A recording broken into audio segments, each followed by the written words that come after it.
play with it. And if you miss the melody, it sounds great if you screw it up.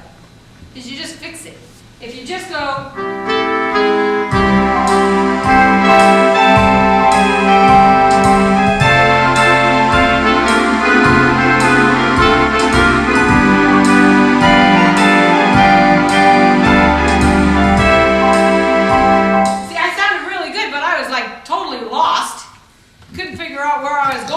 walk around till you land.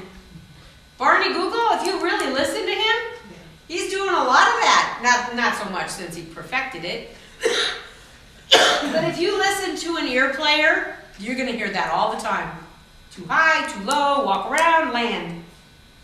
Because they're just trying to figure out where the melody is and where it's going. And they don't care if they make a mistake, because the mistake sounds better than if they played it right in the first place. It's so much work. Nah, you know what it is? It's freedom. It is. It is absolute, and trust me, I am a recovering note reader. We called this Alcoholics Anonymous in Friday's class. And you can, if you put away the music and vow to never take a look again, think of it.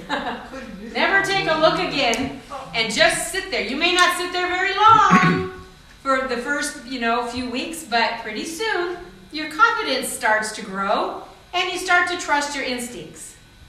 And generally, the first instinct you get is generally the right one, correct? It's interesting listening to some of the teachers when we had the place next door. And those very teachers that are lost without their music, as they're listening to the child play, they're not reading along, they're not following, but there's a mistake that the child makes, and the teacher instantly, the ear takes over, and she says, wait, that's not right, do that again. So that everybody, if you train yourself, I think, has the ability to pick up what works and what doesn't harmonize or doesn't work. You can tell, can't you? If you hear a note that's wrong, generally it's pretty obvious. On Sunday in church, the piano player will be playing, or the guitar player, and I'll go, ooh.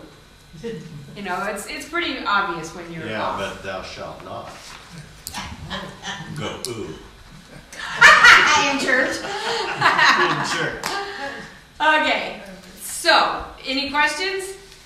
I think what you have to do is you really, if you're a note reader and you really want to be proficient at being an ear player, you really got to train yourself. You really got to do the exercise first.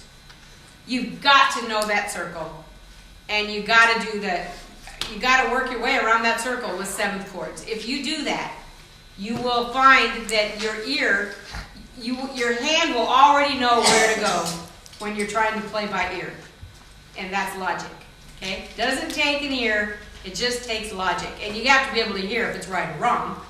But we can all do that. That's a given. All right. All right. So go home and try a song, pick one. You Are My Sunshine is probably the best one to start with, because everybody knows it.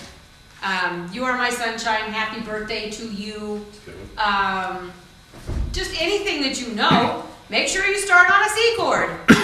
And the first note will be G, C, or E, almost always. Although Love Letters in the Sand starts on an A, because it's got a pickup, and then it walks down to a G. Okay? All right, have a great week, everybody. And if